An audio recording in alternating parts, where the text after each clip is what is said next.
say he have a devil. The Son of Man, now who is the Son of Man? It's who you really call Jesus Christ. Matthew 16:13. Okay, just gonna break it down, man.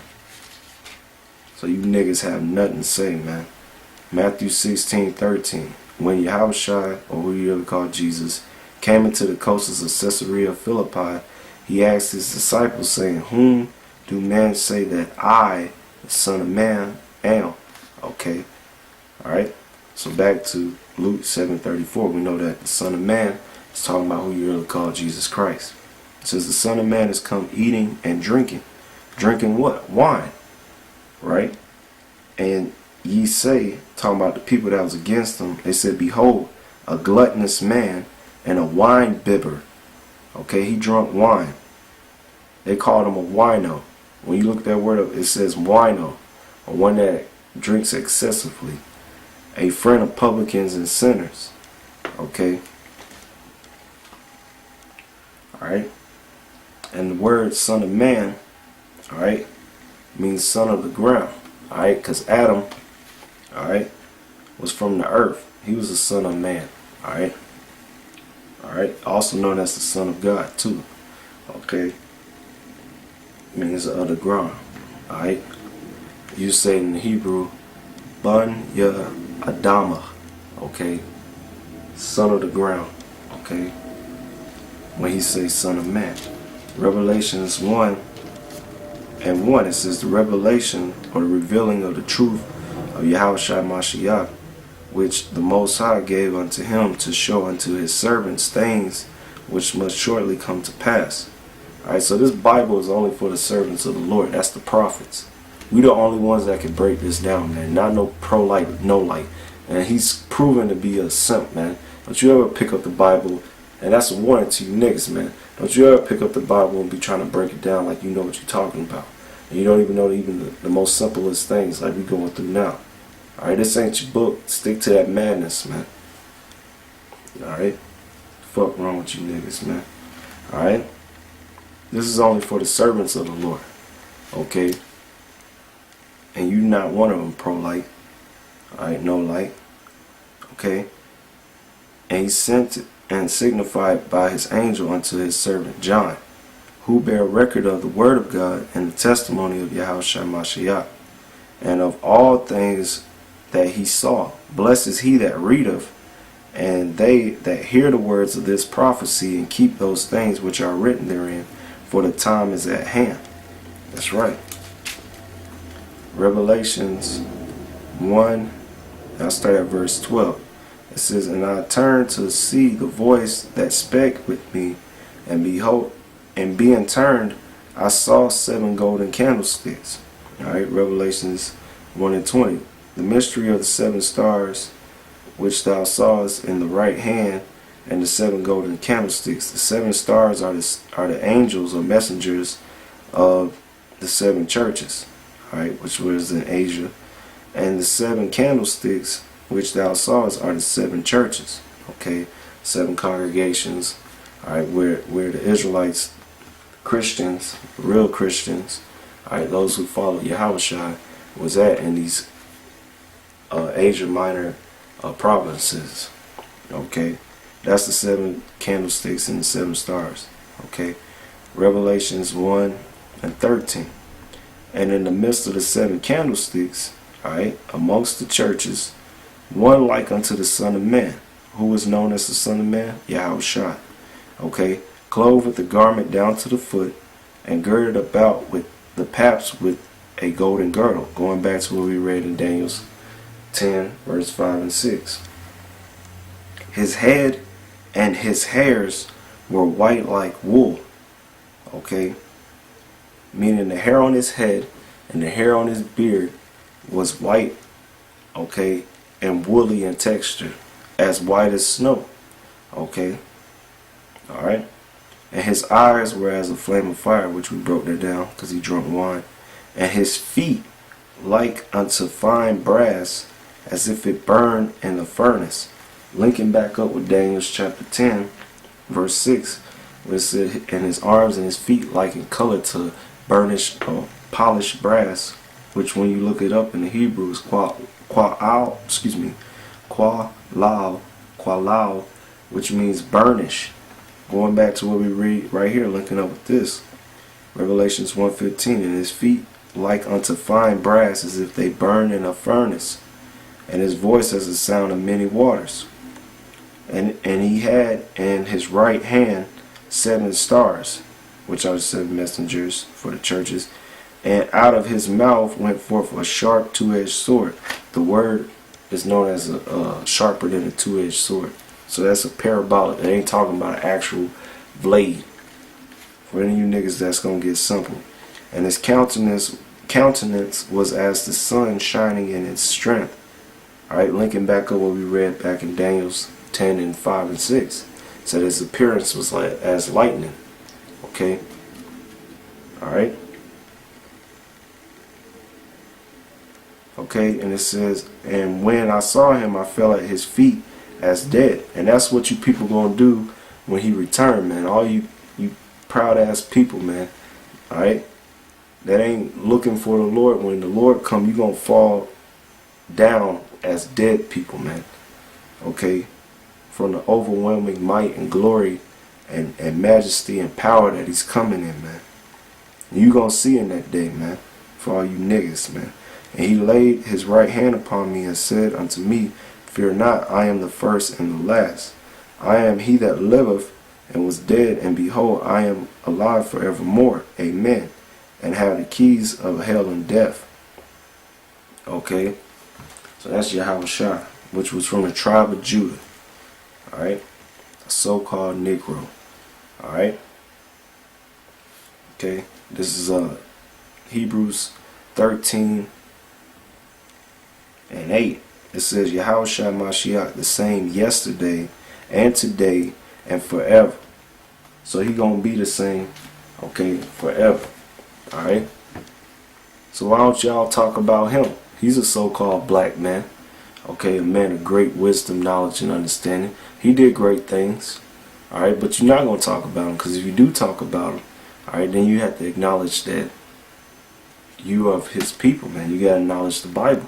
Which that's the same book you speaking against, man.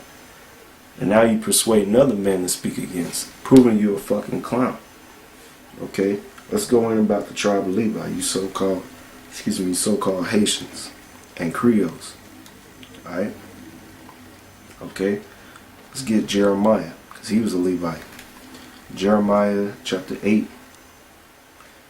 Well, I'll get first Jeremiah 1 and 1. Okay? This is an easy concept, man.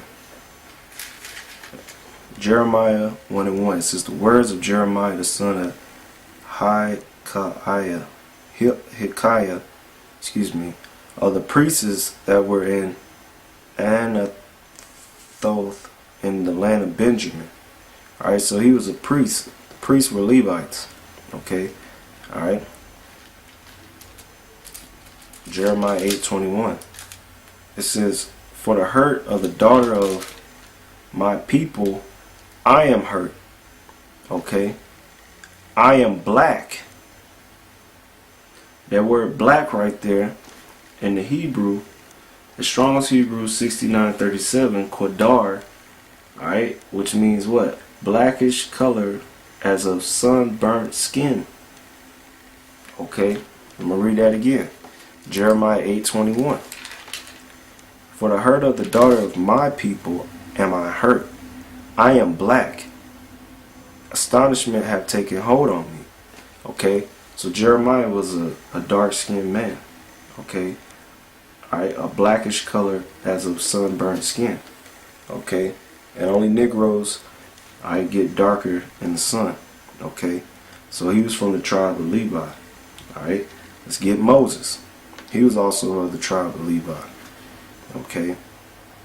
Number one, common sense will tell you, alright, if they teaching that the Egyptians are black, which is true, especially during the time of Moses, alright, okay, if the Egyptians were jet black, which them Egyptians are the people of Sudan, alright, the people you see up there on the news now, who America's about to invade them Sudan, black ass, tall ass people from Sudan.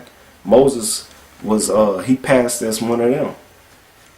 Okay, how the hell you gonna have a super duper black race ruling the ancient Egyptians, and then it's a white guy up in the mix of that, and he's known as the daughter, the son of the daughter of Pharaoh.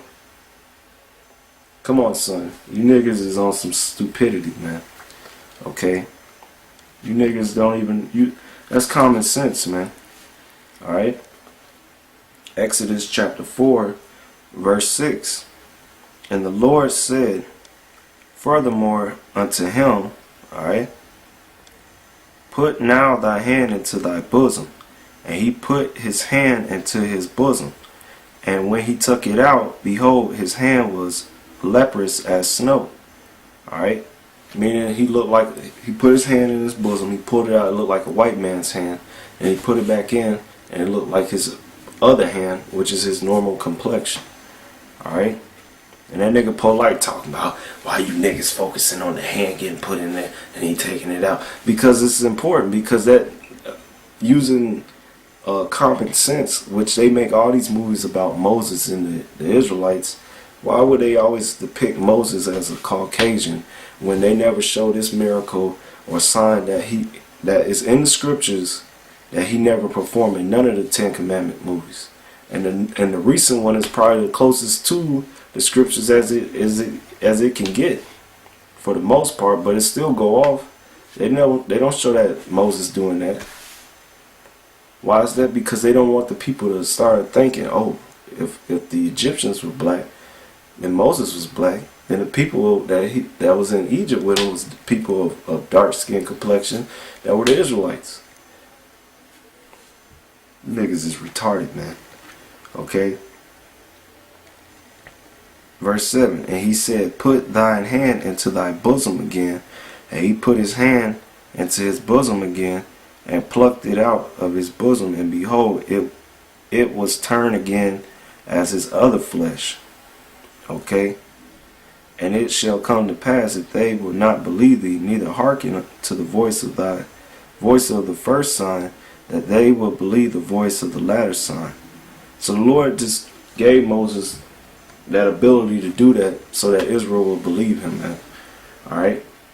Because at the time Israel was beaten down to a point they couldn't, like, they just was broken, man. Okay? As a people. Alright? Let's get Miriam. Numbers chapter 12. Which this nigga quote that again. Okay? Numbers chapter 12, verse 9. And the anger of the Lord was kindled against them, and he departed. And the cloud departed from off the tabernacle, and behold, Miriam became leprous, white as snow.